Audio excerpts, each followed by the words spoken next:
Hello students, welcome to our channel science zone by Usha Chand. तो बच्चों, आज हम इस वीडियो में कक्षा 7 का पाठ 1 प्राणियों में पोषण के बारे में पढ़े।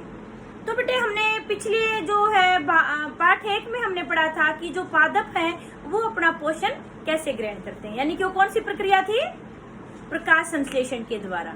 और पादपों को हमने क्या कहा था, स्वपोषी। और जो प्राणी है मनुष्य से मिलकर सभी जो प्राणी हैं तो वो क्या होते हैं, विषमपोषी। तो वो अपना पोषण कैसे ग्रहण करते हैं उसके बारे में हम इस जो वीडियो में अध्ययन करेंगे। सबसे पहले बात आती है कि पोषण क्या होता है। आपको पिछले जो भाग यानी कि पाठ 1 था उसमें भी आपने पढ़ा था कि सजीवों द्वारा पोषक तत्वों को ग्रहण करना और उनको अपनी विभिन्न क्रियाओं के लिए उपयोग करना क्या कहलाता है, पोषण। तो पोषण क्या हो गया, सजीवों द्वारा पोषक तत्वों को ग्रहण करना और अपने शरीर की विभिन्न गतिविधियों के लिए प्रयोग करना, उपयोग करना, क्या कहलाता है, पोषण। फिर जो पोषण की प्रक्रिया है कितने चरणों में होती है बेटे, ये 5 चरणों में होती है। इसमें सबसे पहले आता है अंतर्ग्रहण, पाचन, अवशोषण, स्वांगीकरण और बहिक्षेपण। अब पहले बात आती है कि अंतर्ग्रहण। अंतर्ग्रहण क्या होता है, भोजन को अंदर ग्रहण करना। अब ये अलग अलग जंतुओं में अलग अलग तरह से होता है, इसके बारे में हम बाद में बात करेंगे। पहले एक बार इन सब के बारे में बता देते हैं कि क्या होते हैं। अंतर्ग्रहण मतलब भोजन को ग्रहण करना, जैसे हम अपने हाथों से भोजन को ग्रहण करते हैं। फिर आगे आता है पाचन। पाचन क्या होता है, इस प्रक्रिया में जीव जटिल भोजन को सरल पदार्थों, यानी कि जो हम भोजन ग्रहण करते हैं जटिल पदार्थों में बना होता है, तो जटिल पदार्थ सरल पदार्थों में तोड़े जाते हैं शरीर के अंदर, ठीक है। तो ये प्रक्रिया क्या कहलाती है, पाचन। फिर आता है अवशोषण। जब भोजन जटिल पदार्थ से सरल पदार्थों में टूटता है तो क्या होता है बेटे, ऊर्जा निकलती है। ऊर्जा के लिए तो हम भोजन ग्रहण करते हैं, तो उस ऊर्जा को जीव क्या होता है कि जो कोशिका द्रव्य होता है वो अवशोषित कर लेता है, ठीक है। तो ये प्रक्रिया क्या कहलाती है, अवशोषण। फिर आता है स्वांगीकरण। स्वांगीकरण क्या होता है कि भी जो ऊर्जा अवशोषित की है, पाचन के दौरान निकली जो ऊर्जा जीव ने अवशोषित की है, उसका उपयोग विभिन्न अपने क्रियाकलापों के लिए, विभिन्न गतिविधियों के लिए करना क्या कहलाता है, स्वांगीकरण। विभिन्न क्रियाकलाप जैसे वृद्धि है, अब जो हमारे शरीर में टूट फूट हो गई है उसकी मरम्मत के लिए, ये सब कामों के लिए ऊर्जा का प्रयोग करते हैं। तो ये क्या कहलाता है, स्वांगीकरण। और फिर लास्ट हमारा आता है बहिक्षेपण। बहिक्षेपण को निष्कासन भी कहते हैं। इसमें क्या होता है कि भोजन के पाचन के बाद जो अपशिष्ट पदार्थ बच जाता है तो उसको शरीर से बाहर निकालना होता है। तो उस अपशिष्ट पदार्थ को शरीर से बाहर निकालने की प्रक्रिया क्या कहलाती है बेटे, बहिक्षेपण, यानी कि निष्कासन, ठीक है। तो ये थे आपके कि भी कौन कौन से चरण जो है, कौन कौन से जो मेथड है वो फॉलो होते हैं, स्टेप्स फॉलो होते हैं पोषण की प्रक्रिया में। फिर आगे आपका आता है कि भी जो विभिन्न और जो जीव जंतु हैं तो उनमें जो अंतर्ग्रहण यानी कि भोजन कैसे ग्रहण किया जाता है, जो हमारा अंतर्ग्रहण है तो उसमें कैसे होता है। तो यानी कि विभिन्न जंतु भोजन कैसे ग्रहण करते हैं,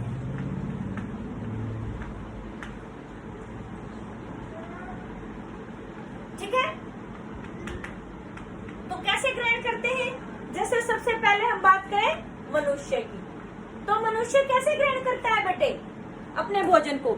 मनुष्य क्या करता है, अपने हाथों से अपने भोजन को मुंह में डालता है, तो यानी कि हाथों के द्वारा। फिर दूसरी बात आती है हमारी रूमिनेंट्स, तो यानी कि जो जुगाली करने वाले जीव होते हैं। अपने पशु अपने घर में देखे होंगे, गाय भैंस वगैरह ये सब जुगाली करते हैं ना। तो जो जुगाली करने वाले जंतु है वो क्या करते हैं, आपने देखा होगा कि जो चारा डला होता है उनके सामने डायरेक्ट मुंह उस चारे में डालते हैं और मुंह से सीधा चारे को उठा लेते हैं। तो सीधा मुंह के द्वारा ही वो अपने भोजन को ग्रहण करते, कौन, जुगाली करने वाले। तो यानी कि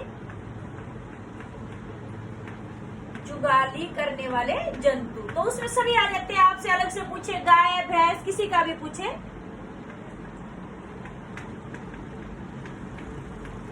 ठीक है।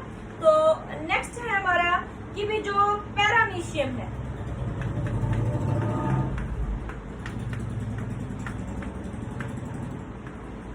पैरामीशियम क्या होता है बेटे? आपको पता होगा, अमीबा का तो सब जानते हैं कि अमीबा एक कोशिकीय जीव, पैरामीशियम भी एक कोशिकीय जीव होता है। उसके पूरे शरीर पर क्या होते हैं? छोटे छोटे बाल होते हैं जिनको हम सीलिया कहते हैं। धागे जैसी संरचना होती है जिसको हम क्या कहते हैं? सीलिया। और ये पानी में रहने वाला जंतु है।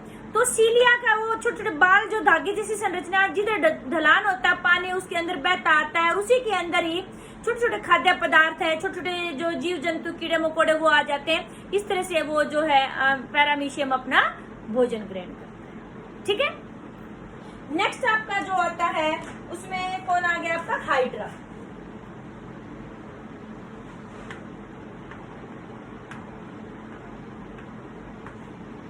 हाइड्रा कैसे लेता है बेटा? हाइड्रा में क्या होता है? उसके सिर के ऊपर, जैसे हाइड्रा की हमने स्ट्रक्चर बना दी तो उसके सिर पर क्या होता है? ऐसे ऐसे टेंटिकल्स होते हैं जिसको स्पर्शक या टेंटिकल कहते हैं। ठीक है बेटे। तो उसमें क्या होता है? ये जो टेंटिकल्स होते हैं छोटे छोटे कीट मकोड़ों को जो होते हैं कीट पतंगे उनको जकड़ लेते हैं और फिर उसमें अमीबा के हाइड्रा के अंदर आ जाते हैं। हाइड्रा उनको पचा लेता है। ठीक है। नेक्स्ट आता है आपका मकड़ी।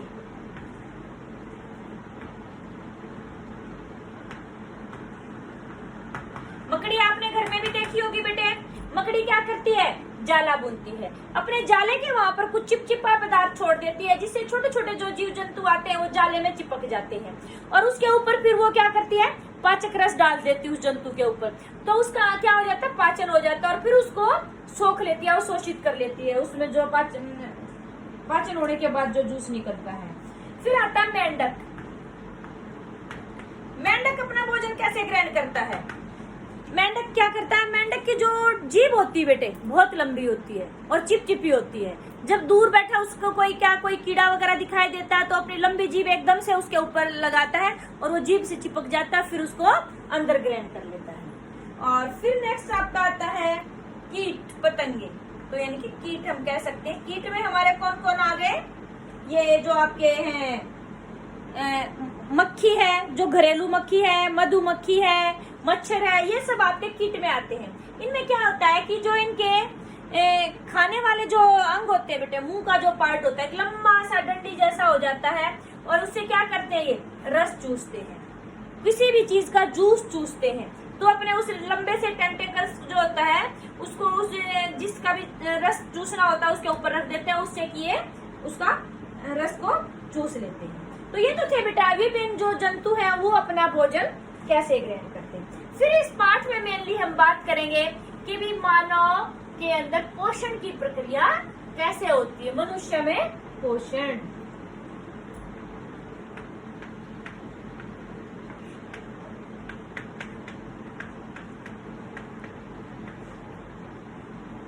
यानी कि जो भी कोई भी जीव हुआ बेटा, अभी हमने आपको 5 चरण बताए थे पोषण के, वो 5 चरण सब में होते हैं। चाहे वो अमीबा है यानी कि एक कोशिकीय जीव है या बहुकोशिकीय जीव है। तो मनुष्य क्या है? बहुकोशिकीय जीव है।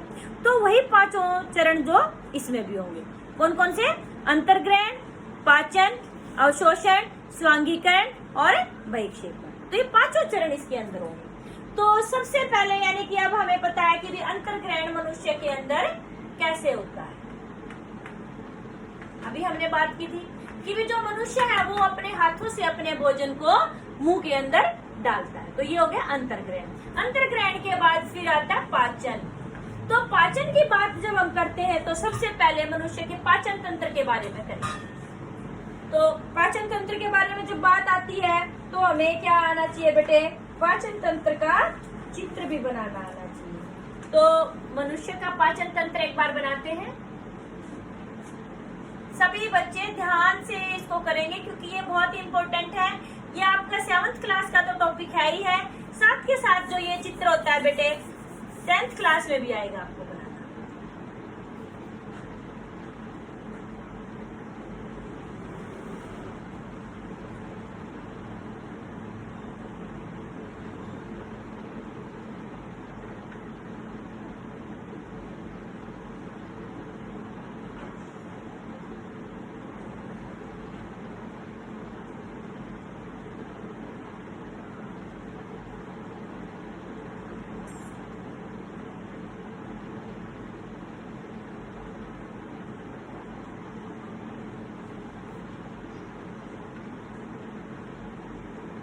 ये देखिए, फिर हम यहाँ थोड़ा सा, क्योंकि ऐसी होती है हमारी इसकी,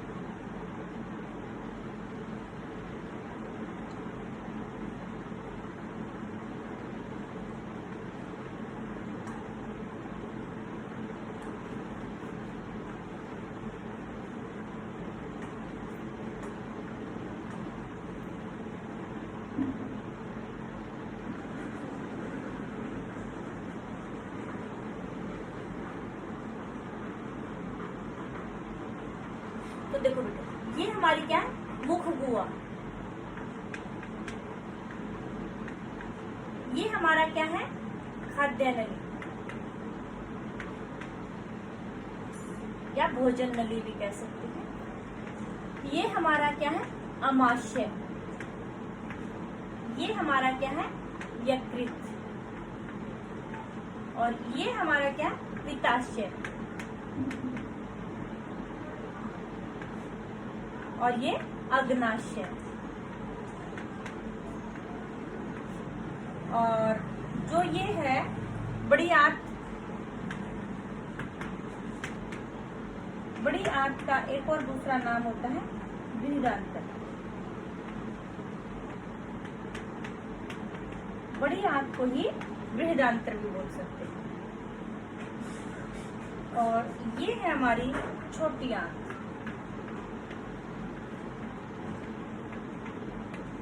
छोटी आंत को ही हम क्षुद्रांत्र भी बोल सकते हैं। ठीक है बेटे। और ये हमारी है गुदा, और ये गुदा द्वार। और जो ये है, ये परिशेषिका।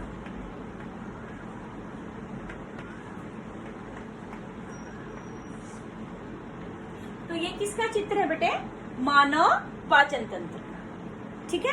इसमें सबसे यहाँ क्या आता है, मुख गुहा, फिर खाद्य नली, फिर आमाशय, पित्ताशय ये इसके अंदर है, ये यकृत है, ये अग्नाशय, यानी कि ये जो सभी भाग है हमारे पाचन तंत्र के।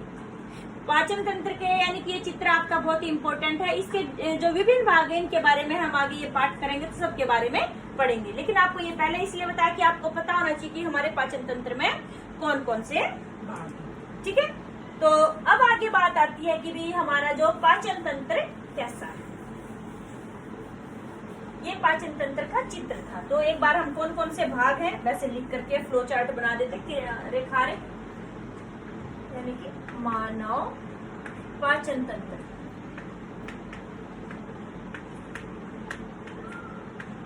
उसके दो भाग है बेटे, एक आहार नाल और दूसरा पाचक ग्रंथि।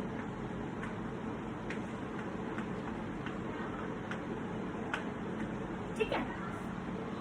तो आहार नाल के फिर और भाग है, उसमें हमारा सबसे पहले आता है, इसके भागों के ऐसे अलग अलग नाम लिख देते हैं। सबसे पहले आता है मुख गुहा,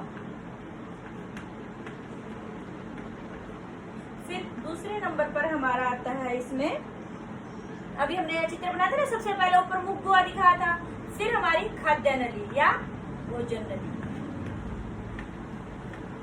फिर उसके बाद हमारा तीसरा भाग हमने क्या बनाया था, आमाशय, और फिर हमने अगला भाग क्या बनाया था, छोटी आंत।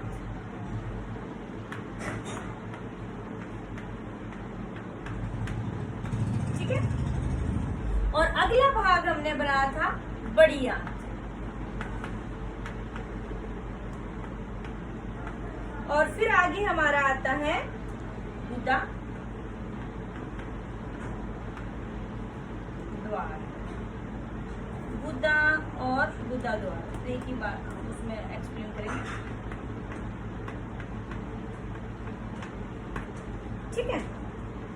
और फिर हमारी जो पाचक ग्रंथि थी बेटे, ये कौन कौन सी आती है इसके अंदर, लार ग्रंथि,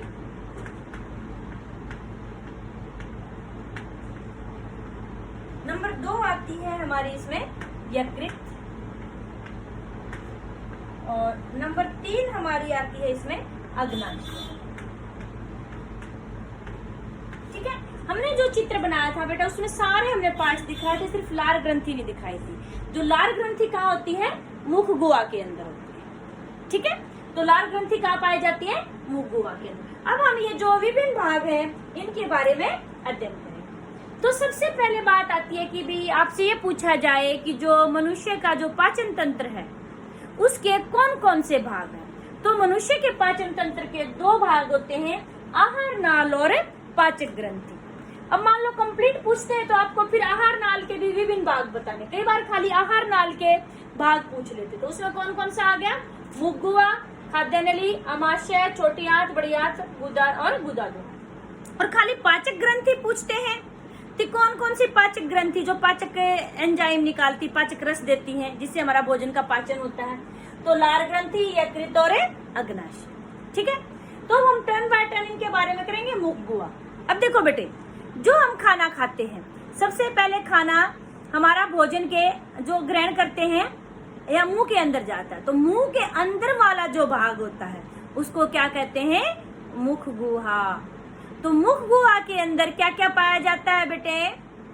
एक तो हमारी दांत होते हैं, और क्या होता है? जीभ होती है, और हमारी क्या होती है? लार ग्रंथि पाई जाती। ठीक है, तो क्या क्या चीजें पाई जाती है हमारे इसके अंदर? है दांत, मुख गुहा के अंदर हमारे जीभ और लार ग्रंथि। अब फिर हम बात करते हैं दांत की। दांत जो होते हैं बेटे, सबको पता है, सबके मुंह के अंदर है कि जो दांत होते हैं हम उनकी संरचना के आधार पर देखें तो दांत हमारे 4 प्रकार के होते हैं। देखो, ये एक तो सामने वाले, इनका काम क्या होता है? कटिंग का होता है, काटने का। कोई भी चीज हम काटते हैं, कोई फ्रूट हम खाते हैं तो कहाँ से काटेंगे? ऐसे साइड से नहीं काटेंगे, यहाँ से उसको बाइट मारेंगे, यहाँ से काटेंगे उसको। तो वो हमारे इनको जो सामने वाले दांत होते हैं इनको बोलते हैं बेटे कृंतक। तो एक बार हम इनको मिटा देते हैं, जिसके भाग के बारे में हम बात कर रहे हैं तो उन्हीं के बारे में उसको लिखेंगे। तो सबसे पहले बात आई थी कि भी हम किसका कर रहे थे? मुख गुहा। मुख गुहा के अंदर भी हमने कहा था कि 3 चीजें थी। कौन कौन सी? दांत, जीभ और लार ग्रंथि। ठीक है, तो दांत जो है, अभी हम बात करते हैं दांत की। दांत कहाँ पाए जाते हैं? दांत के सॉकेट होते हैं अलग अलग मसूड़े के अंदर, तो वहां पर ये दांत हमारे फिक्स होते हैं। तो संरचना के आधार पर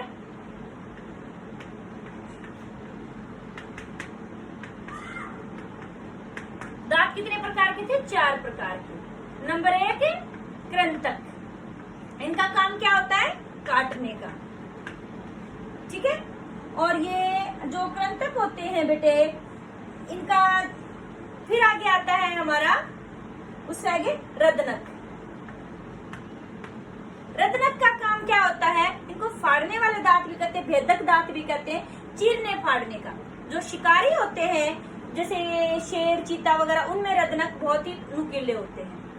तो ये काम क्या होता है? फाड़ने का। ठीक है, फिर आगे आता है अग्र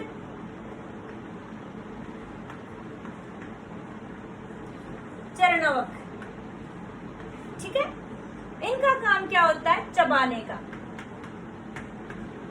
और फिर आगे आता है चरणवक, इनका काम भी क्या होता है? चबाने का। तो बेटे संरचना के आधार पर हमारे मुंह में कितने प्रकार के दांत हो गए? 4 प्रकार के। ठीक है, तो इनका काम भी आपको बता दिया कि जो कृंतक होते हैं ये काटने के काम आते हैं, और जो रदनक फाड़ने के, अग्र चरणक और ये चरणक दबाने के काम आते हैं। फिर आगे आता है बेटा उनके उत्पत्ति के आधार पर दांत हमारे 2 प्रकार के होते हैं। कौन कौन से? एक तो दूध के दांत कहते हैं,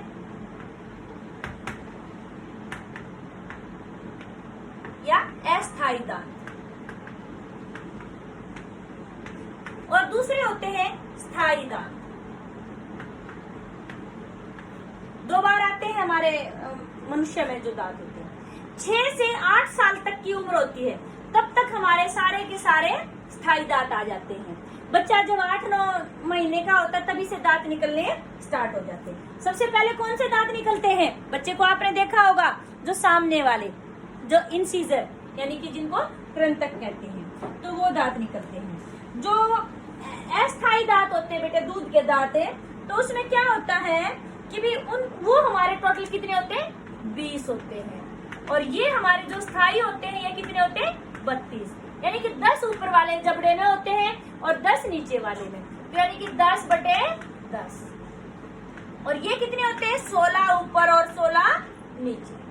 ठीक है, तो इसका फॉर्मूला क्या होता है? 2102।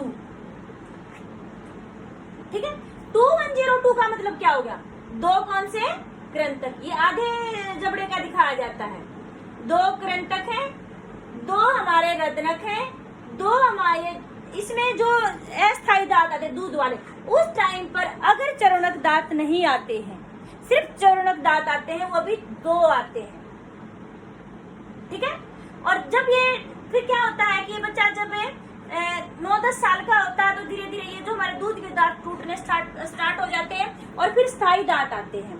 तो वो हमारे कितने होते हैं? 16 हमारे ऊपर वाले जबड़े में होते हैं और 16 हमारे नीचे वाले में होते हैं। ठीक है, इसमें क्या होता है कि भी फॉर्मूला 2123 आधे जबड़े का फॉर्मूला होता है ये, यानी कि 2 हमारे कृंतक, 1 हमारा रदनक और 2 हमारे अगर चरणक और 3 हमारे चरणक होते हैं। समझ में आई बात? तो क्या होता है कि जो आपसे पूछा जाए कि जो छोटा बच्चा होता है उसको जो दूध के दांत आते हैं, टोटल कितने हो गए? 20। उसके अंदर और जो स्थायी दांत जब आ जाते हैं तो कितने होते हैं? 32। ठीक है, फिर नेक्स्ट आपका आता है बेटे इसमें जो टॉपिक है जीभ। हमने कहा था कि एक जीभ होती है मुख गुहा के अंदर। जो जीभ होती है, जीभ का काम क्या होता है? किसकी बनी होती है? मांसपेशियों की संरचना की होती है, मांसपेशियों की बनी होती है।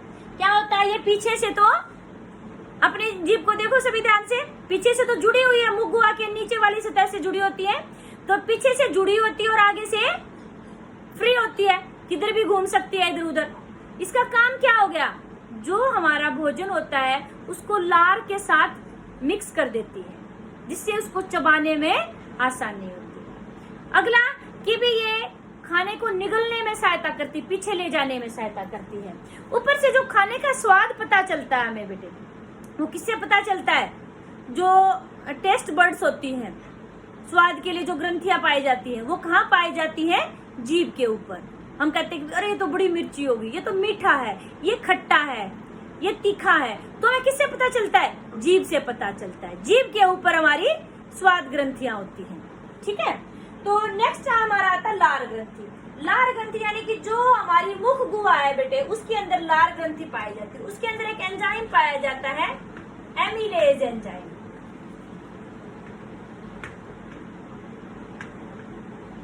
एमिलेज भी बोल देते हैं, एमिलेज भी बोल देते हैं। तो ये एमिलेज एंजाइम क्या करता है बेटे?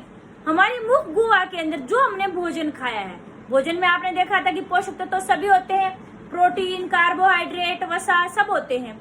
तो ये जो एमिलेज होता है बेटे, सिर्फ कार्बोहाइड्रेट का पाचन करता है। किसका पाचन करता है?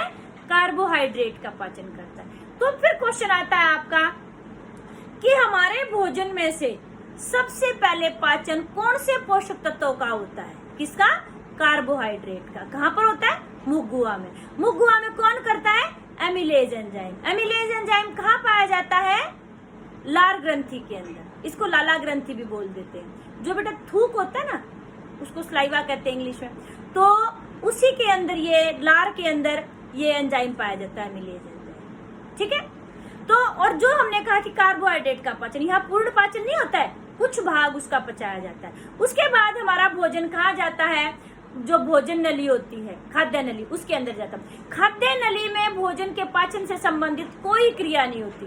खाद्य नली जो क्या करती, सिर्फ काम क्या करती है? भोजन को मुख गुहा से अमाशय तक पहुंचाने का कार्य करती है। ठीक है, कर्मानुकुंचन जो प्रक्रिया होती है कि भोजन फैलती सिकुड़ती रहती है, ये मांसपेशियों की बनी है, मांसपेशियां पहले सिकुड़ेंगी और भोजन हमारा आगे बढ़ता चला जाएगा और फिर हमारा भोजन जाता है अमाशय के अंदर। अमाशय हमारा जे आकार का, इंग्लिश का जो जे शब्द होता है, अभी हमने पाचन तंत्र का चित्र किया था, तो हमारा अब बात आ गई भोजन का, आ गया अमाशय के अंदर। अमाशय जे आकार का होता है। अमाशय की जो भित्ति होती है बेटे, उसके अंदर छोटी छोटी ग्रंथियां पाई जाती हैं, जिनको हम क्या कहते हैं, जठर ग्रंथि। कौन सी ग्रंथि? जठर ग्रंथि। जठर ग्रंथि ये बहुत ही इंपॉर्टेंट है, 10th क्लास में भी आता है ये टॉपिक, कि अमाशय की भित्ति में कौन सी पाई जाती है, जठर ग्रंथि। वो क्या स्रावित करती है? जठर रस। जठर रस में बेटे 3 चीजें होती हैं। क्या क्या होती हैं? एक तो HCl होता है, हाइड्रोक्लोरिक अम्ल जिसको कहते हैं, एक श्लेष्मा होता है, ठीक है, और एक हमारा क्या होता है, पेप्सिन एंजाइम।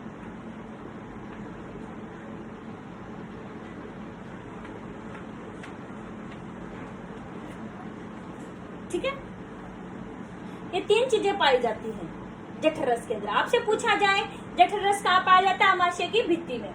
और ये क्या स्रावित करता है? जठर ग्रंथि क्या स्रावित करती है? जठर रस। उसमें 3 चीजें होती है, HCl, श्लेष्मा और पेप्सिन। HCl का काम क्या करता है कि ये भोजन को अम्लीय बनाता है। क्या करता है? भोजन को अम्लीय बनाता है। ठीक है। श्लेष्मा क्या करता है? अब देखो बेटे, हम अम्ल हमारे हाथ पर या कहीं पर भी कपड़े पर गिर जाता है तो क्या हो जाता है? तो जल जाता है। अब अम्ल हमारे अमाशय में है तो फिर तो हमारा अमाशय तो जल जाएगा। तो उसकी रक्षा कौन करता है? श्लेष्मा क्या करता है? एक मोटा मोटा चिपचिपा सा पदार्थ होता है, पूरी परत बना देता है अंदर से, उससे फिसल जाता वो अम्ल हमारे अमाशय की भित्ति तक नहीं पहुंच पाता। ठीक है, तो यानी कि श्लेष्मा का काम क्या हो गया? ये हमारे अमाशय की आंतरिक भित्ति की HCl से रक्षा करता है। ठीक है, और फिर पेप्सिन का काम क्या हो गया? प्रोटीन का पाचन करता है। तो फिर बात आती कि प्रोटीन का पाचन कहाँ शुरू हुआ? अमाशय के अंदर। ठीक है, फिर हमारा भोजन जाता है अमाशय के बाद है छोटी आंत, यानी कि क्षुद्रांत्र के अंदर। फिर हमारा भोजन कहाँ चला गया? छोटी आंत।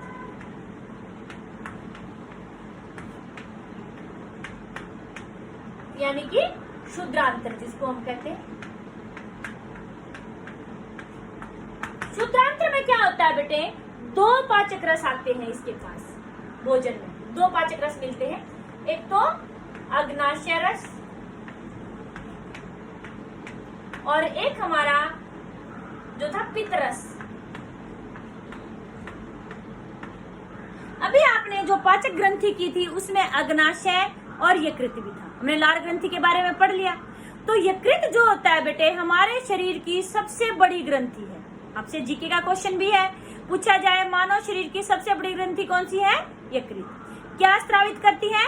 पित्तरस। अब पित्तरस जो होता है वो स्रावित होता रहता है। अभी हमने एक नाम दिया था जब हमने चित्र बनाया मानव पाचन तंत्र का, पित्ताशय।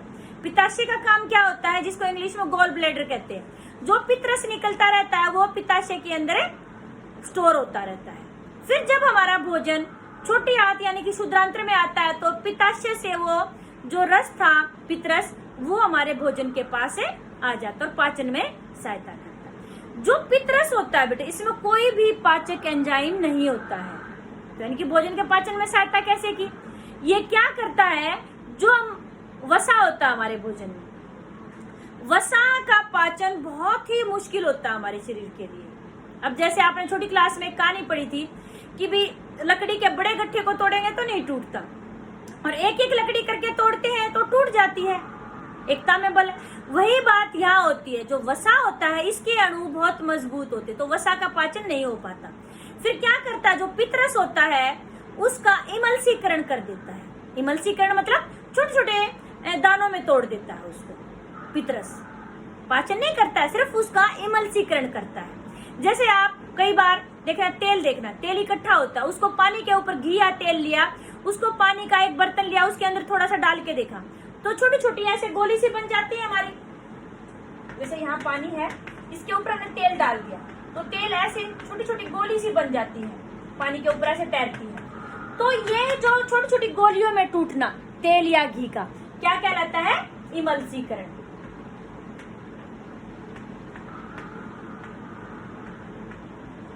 तो जो पितरस होता है ये क्या करता है बेटे? इमल्सीकरण करता है भोजन। ठीक है, बात समझ में आई आपको? और जो अग्नाशय रस होता है बेटे वो क्या करता है? कार्बोहाइड्रेट और प्रोटीन का पाचन करता है। ठीक है, तो जो अग्नाशय रस है ये कार्बोहाइड्रेट और प्रोटीन का पाचन करेगा, और पितरस जो क्या करता है? वसा का इमल्सीकरण करता है। फिर हमारा इसके बाद भोजन उसमें और क्या आता है? तो हमारा ये छोटी आंत में अग्नाशय रस आ गया था और पितरस आ गया था। उसके बाद हमारी छोटी जो आंत होती है बेटे, उनकी भित्ति में भी छोटी छोटी ग्रंथियां होती है, वो भी जूस निकालती है। तो वो जूस क्या करता है? खाने का पूर्ण पाचन कर देता है। तो फिर बात आती है कि भी खाने का जो पूर्ण पाचन की प्रक्रिया है वो कहाँ संपन्न होती है? छोटी आंत में। जब पूर्ण पाचन होता है तो कौन सी पदार्थ जो ये हमारे पोषक तत्व होते हैं किस किस में बदल जाते हैं? तो क्या होता है बेटे कि जो हमारा कार्बोहाइड्रेट था, अंत उत्पाद जो पाचन के क्या बनते हैं? कार्बोहाइड्रेट किस में बदल जाता है? ग्लूकोज में। प्रोटीन किस में बदल जाते हैं? अमीनो अम्ल।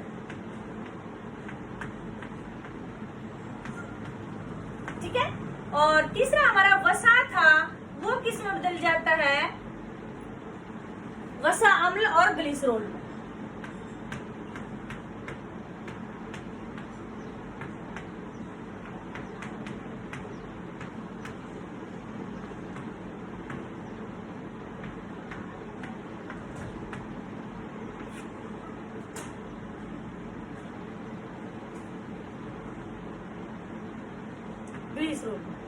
ठीक है, तो ये है बेटे हमारे अंत उत्पाद कि खाने के अंत उत्पाद क्या क्या बनते हैं। तो इस तरह से हमारी पाचन की प्रक्रिया संपन्न होती है। फिर पाचन के बाद हमारा क्या था आगे? अवशोषण। तो जो अवशोषण यानी कि जो हमारा जटिल भोजन था वो सरल पदार्थों में टूट गया तो उससे जो ऊर्जा निकली, तो अवशोषण का कार्य भी कहाँ होता है? छोटी आंत में ही होता है। कहाँ होता है? छोटी आंत। छोटी आंत में क्या होता है बेटे? छोटे छोटे उसकी जो भित्ति होती है उसमें ऐसे छोटे छोटे दीर्घरोम पाए जाते हैं। जैसे एक तो हमें ऐसे सीधी लाइन खींची, ये भी इतनी है और ये भी इतनी है, लेकिन सतही क्षेत्रफल किसका ज्यादा? ऊपर वाली, क्योंकि इसको हम पूरा खोल के देखेंगे तो और लंबी हो जाएगी। ये इतनी सी है। तो यहाँ पर ये जो दीर्घरोम होते हैं, पहले पूछा जाता है दीर्घरोम क्या होते हैं? उंगली जैसे छोटे छोटे शाखित पर्वत होते हैं जो छोटी आंत की भित्ति में पाए जाते हैं, उनको हम क्या कहते हैं? दीर्घरोम। इसका कार्य क्या होता है? अवशोषण के लिए छोटी आंत के सतही क्षेत्रफल को बढ़ाना। जितना ज्यादा क्षेत्रफल होगा अवशोषण की प्रक्रिया उतनी ही ज्यादा होगी। कम क्षेत्रफल होगा कम अवशोषण होगा। ठीक है, तो अवशोषण की प्रक्रिया यहाँ होगी। उसके बाद फिर अवशोषण के बाद आता था स्वांगीकरण, यानी कि जो हमारी छोटी आंत की यहाँ कोशिकाओं ने ऊर्जा ग्रहण की है उसको विभिन्न क्रियाओं के लिए हमारा शरीर प्रयोग कर लेता है। फिर अवशोषण के बाद हमारा आता है स्वांगीकरण। स्वांगीकरण के बाद क्या आता है? बहिक्षेपण। बहिक्षेपण क्या होता है बेटे? कि जो अपशिष्ट पदार्थ बच गए भोजन के पाचन के बाद, फिर वो कहाँ जाते हैं? हमारी जो बड़ी आंत होती है उसमें जाते हैं। बड़ी आंत के भी दो भाग थे, कोलोन और गुदा। कोलोन में क्या होता है बेटे? अभी हमने जैसे ऐसे बनाया था, ऐसे वाला पार्ट, तो ये सब हमारा क्या? कोलोन है। और नीचे हमने क्या बनाया था? गुदा बनाया था। तो जो कोलोन में क्या होता है? जो हमारा एक्स्ट्रा पानी होता है, जो हमारा अपशिष्ट पदार्थ है उसमें जो एक्स्ट्रा पानी आ गया था, अतिरिक्त जल, तो उसको हमारा शरीर की जो बड़ी आंत की कोशिकाएं हैं दोबारा से अवशोषित कर लेती हैं। फिर ठोस मल बच जाता है। जो ठोस मल क्या होता है? यहाँ गुदा में स्टोर हो जाता है। फिर गुदा में क्या होता है, जब हमारा ये बहुत ज्यादा हो जाता है यहाँ स्टोरेज, तो क्या होता है, गुदा द्वार के द्वारा ये शरीर से बाहर निकाल दिया जाता है। इस तरह से हमारे शरीर में जो पाचन, जो पोषण की प्रक्रिया के पांचों चरण संपन्न होते हैं। नेक्स्ट बेटा आपका आता है कि भाई ये जो पाचन तंत्र का चित्र है बेटे, ये बहुत ही इम्पोर्टेंट है, आपको अच्छे से इसके बारे में करना है। इसमें से बेटा ये बड़ा क्वेश्चन भी पूछ सकते हैं, मनुष्य में पोषण की प्रक्रिया को समझाइए, और इसमें से वो छोटा प्रश्न भी पूछ सकते हैं, अलग अलग भाग पूछ सकते हैं, पाचन कैसे होता है, अवशोषण कैसे होता है, जठर रस क्या है, या फिर दीर्घरोम क्या है। तो आज के लिए इस वीडियो में इतना ही, बाकी जो इस चैप्टर का बचा हुआ भाग है वो हम अगली वीडियो में आपको अच्छे से समझाएंगे। आपको वीडियो अच्छी लगी तो शेयर और लाइक जरूर करें, और जिसने चैनल सब्सक्राइब नहीं किया है बेटे, सब्सक्राइब जरूर करें ताकि आपको आगे आने वाली वीडियो की नोटिफिकेशन मिल सके। थैंक यू बेटे।